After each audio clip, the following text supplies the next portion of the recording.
listening to Not So Live from Asteroid G, walking into another dimension and being really bored by it. I'm your host, Mike Finkelstein. Your buddy Mike the Ghoul here, channeling his favorite interliminal spaces. We're talking some of the Backrooms. It was a movie, and now it's a movie. I knew nothing about the lore. YouTube shorts, there's creepypasta. Exactly, yeah. It's all based on a photo from a department store that was being renovated, like, way back, and then that was creepy, and people developed a whole mythology around it. And then Kane Parsons made a series of YouTube shorts about it, which gained its own creepypasta following, eventually leading to this film. It's an interesting idea. I don't know that from a movie perspective there's enough there to build a whole story around it, but it's an interesting idea. I really enjoyed it. I knew nothing about the lore. I just knew, like, what it was, like a whole bunch of, like, back rooms, things look weird, and there's spaces that go on forever, and, like, there are monsters back there, and it kind of delivered on all that, so I was into it. But I don't know if, like, I knew about the lore, if I would have appreciated as much of a movie as what it was. Like, I don't know how that falls here. That's exactly the issue I discuss in my review on the website as well, is that I have a feeling that if you know the lore, then you're going to appreciate this movie more. It's almost like there's half a movie here, and if you want the full story, you have to go watch a bunch of supplemental materials that I wasn't going to watch, because I've got too much other shit going on. Yeah. I'm busy, okay? Yeah, life happens. Before we continue on, though, I want to take a minute to thank our sponsors this week, Devlin McGregor. Cutting-edge pharmaceutical research, fantastic health benefits, and a great legal team. What more could you ask for from your trusted national brand? From Cook General in Chicago to Cook County, Texas, Devlin McGregor, you can trust us to get the data right. Thank you this week to our sponsor. Backrooms is a movie starring Chiwetel Ejiofor. I want to say some of the letters are silent, or there's some accent I don't know how to say there, but we're going to go with your saying, because it's at least somewhat better than the mangled version I would have done for it. He plays Clark, the owner of a failing furniture store. And this is part of the thing that I actually did like. That when he discovers the Backrooms, it's empty and soulless and very corporate, and it kind of feels like an extension of himself. There's like this dichotomy between him and the existential dread that he feels and this made manifest area that are the Backrooms. Because what he finds is this, not even a fake wall, it's just like this weird dimensional soft spot that he can fall into, and he ends up in these Backrooms, an endless, seeming infinite series of rooms layered on top of each other, all wallpapered in this really sickly yellow with this old 1990s wood accent paneling. Like real, like, cigarette wall vibes from it, right? Like they like just smokers in there all the time, and like, that's gonna leak out that nicotine once in a while, and you're gonna see those drips. That's exactly what it is. So he finds this, and he's interested in it, unlike the normal reaction, which I would have, which is the, what the fuck, leave, panel it up, never go back, don't want to know what's in there. He just kept walking, right? He just, instantly, he doesn't even go and get, like, a piece of string to follow, or, like, some chalk or something. He's just like, well, this seems like the place to explore, and just starts walking on in. I'm like guy! By the time he hits the second room, I'm like, all right, this is all looking the same. Like, which way I'm already lost. I'm fucking lost. Yeah. He just kept going. He's like 5 rooms in. I'm like, okay, I think I can remember the way back, but I'm not so sure Clark, after having a night school bender of fucking, Captain Morgan, is ready to turn around and find his way out. No. So he ventures on in and starts exploring, and over the course of several days, he starts mapping out everything he can find in this Backrooms area, quote-unquote Backrooms. Right. He tells his therapist about it because he's in therapy because he was sad and depressed and in a lonely job that he hated, when all he really wanted to do was be an architect, and he was an alcoholic, and he got into a massive fight with his wife, and she left him and kicked him out. So it's a whole thing that's going on with him. He needs to find himself, and supposedly he's gonna find himself in these Backrooms, which he kind of does but kind of doesn't, and this is one of the problems that we're going to go over. And so she doesn't believe him, but when he doesn't show up again for a few days, she goes to find him, and she finds the Backrooms and gets lost in them as well. That's the basics without spoiling too much. Too much, yeah. The world building is great. The story is shit. That's my problem. I get it. I get it. I totally get it. It's very like a stereotypical kind of like, guy going to a therapist. Like the role play Mhm. was a little cheesy, but like I get it. Like that's what therapy is. Like I've done therapy before. I haven't done Mhm. role play, but like, that's you do things in there that get you out of your comfort zone, and that's the whole point.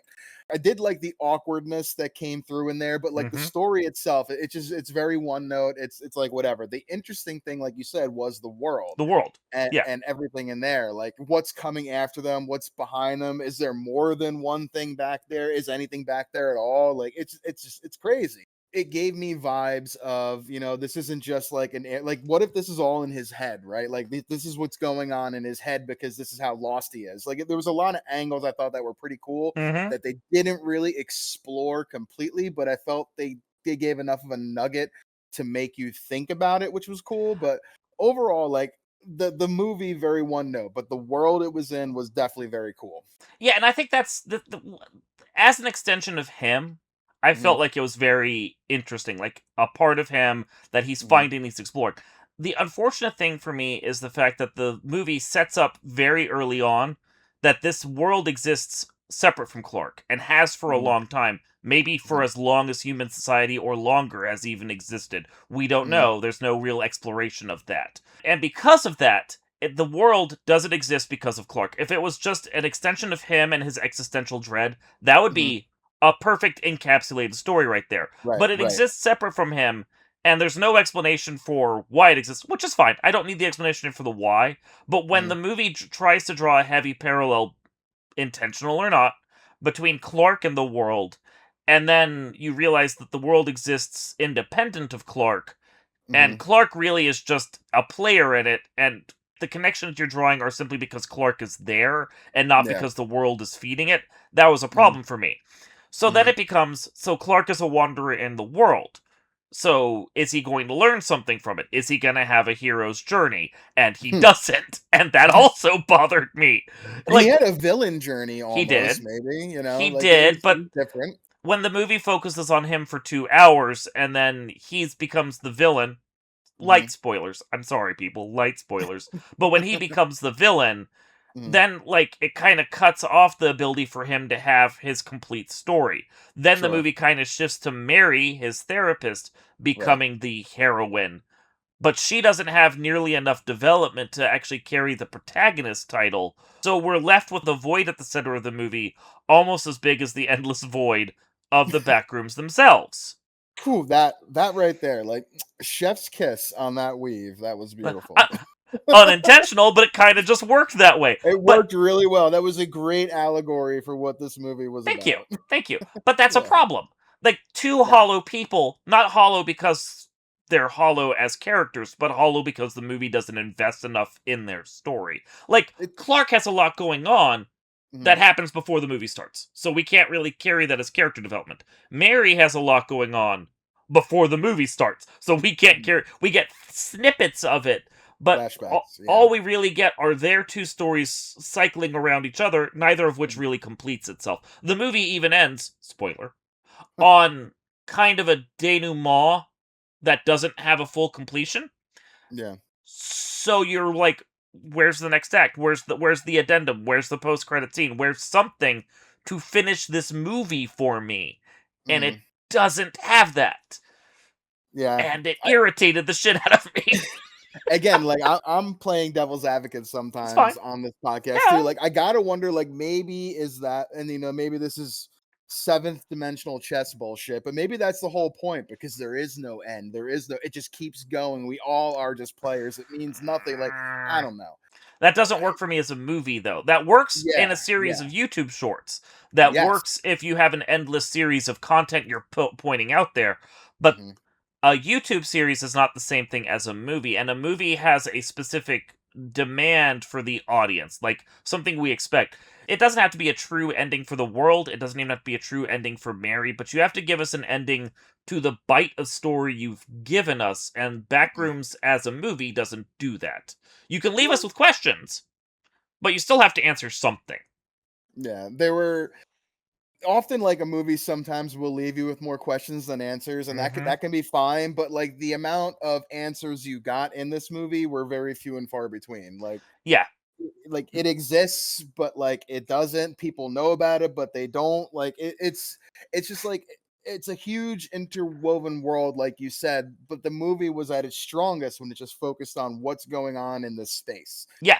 And Um, it- when it was just Clark exploring a weird yeah, dimension and getting creeped out by it, I was in. It yeah, wasn't like the movie's pitched as horror, but it wasn't really horror. It's like creepy sci-fi, but not yeah, really horror. So I wasn't yeah, like ever sitting at the edge of my seat going, "Oh, what's gonna happen next?" I was just kind of like, "Well, yeah. this is kind of cool. Let's see where this goes." They got like one or two maybe cheap jump scare esque moments, but like for the most part, it stayed in a good lane for what it was. But a horror Yeah. movie, no. But for No. what that was, it did a good job doing what it did. It did for a weird, creepy sort of Mhm. thriller almost. Yeah, yeah, But there is a point where it starts to like try to become something more, and then it doesn't quite. And I think the big issue for me is right when the it's not even when the monster is revealed, which we'll spoil mm, in a second, mhm, but it's more about when the monster really starts to become a force and not just this creepy, like, side presence. So I felt like the movie was kind of being like, oh, so this is an endless labyrinth, and the monster at the middle is the Minotaur, which was a cool right. idea.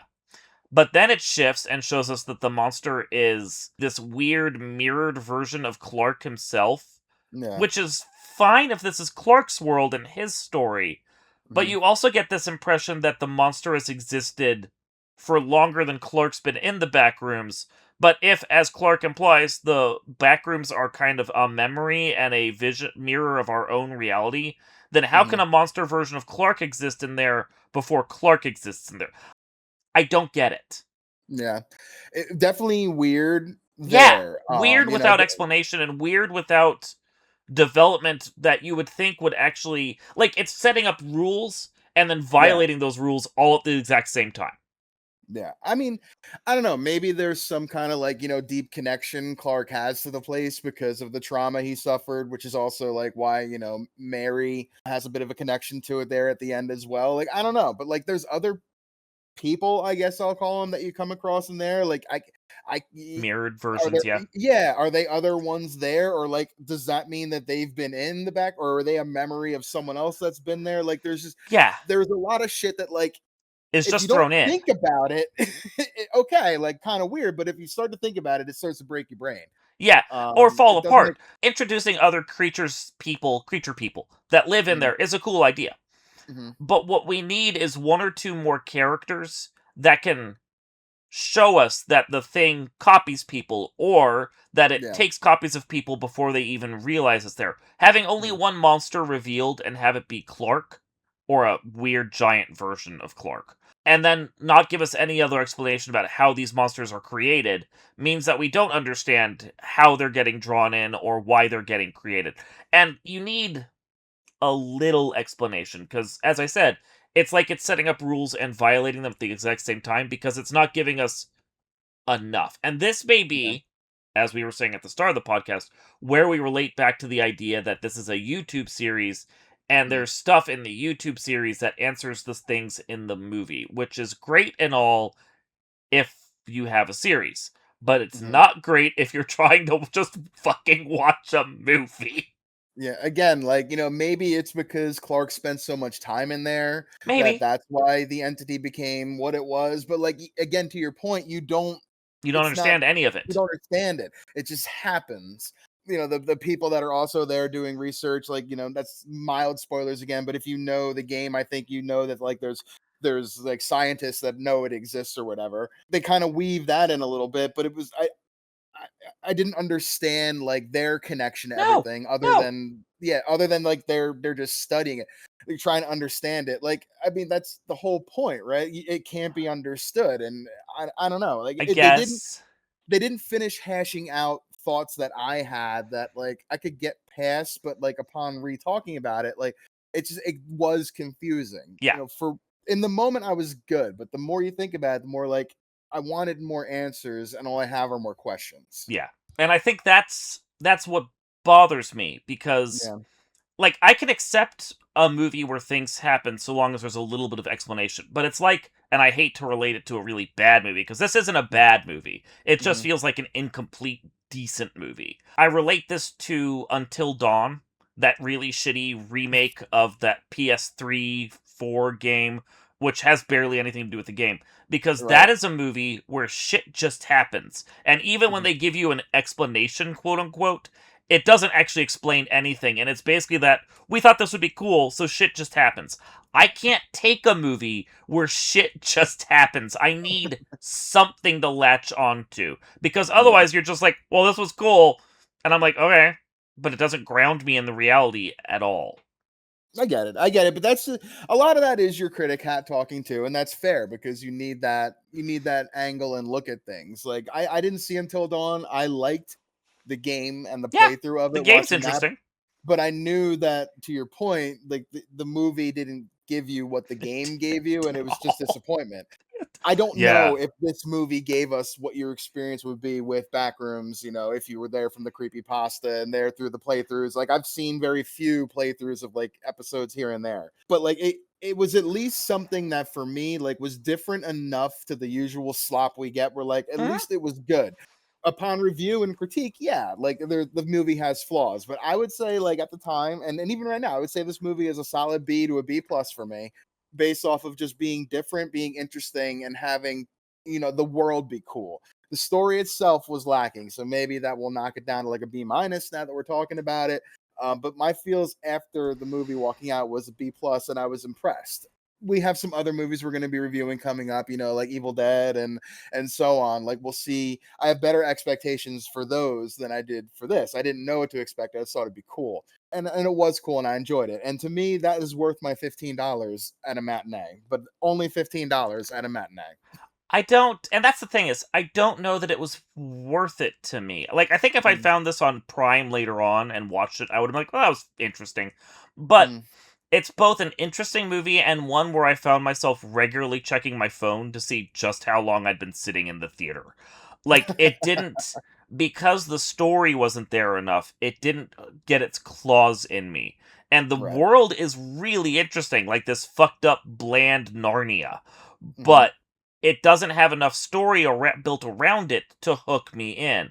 I mean, it's Right. like later Narnia movies as opposed to the first one, which was actually kind of interesting. Like, it needs something more, and it expects you to understand more than Hmm. it gives you. So, for someone who watches the YouTube series, I'm sure they've enjoyed the hell of it. For me, Yeah. it's at best a B minus, and I don't know that I can ever watch it again because I just don't care.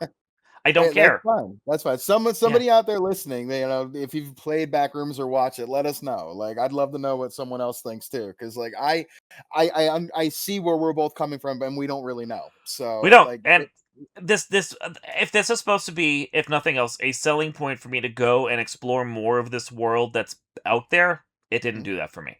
It was fun, it was interesting for what it was, but mhm. once I was done with it, it felt entirely disposable. Only because of the fact that I didn't care about the characters and I didn't care about the story. Which, I mean, as a movie person, those are big things to not care Yeah, fair. Fair. I would say that if there is some kind of sequel to this, like I'd be down to about. seeing it because I'm Yeah. interested enough. I'm wondering if they continue Mary's story or if they just move on to something else because that's the whole point. But like I'm interested enough where I would see something about it again. But to your point, like if this comes out again in the theater, like I can see it getting way more hype than it probably would, warrant or whatever. I'd be much more apt to see this in like you said, like a series on like Prime or something. Someone pick it Mhm. up for like 4 episodes and show me something like a couple hours here and there. It could be interesting. Yeah, a But another miniseries movie, I don't exploration know. would be really interesting. As a Yeah, movie, it doesn't I don't quite know. have enough meat. So, Yeah, I'll agree with that.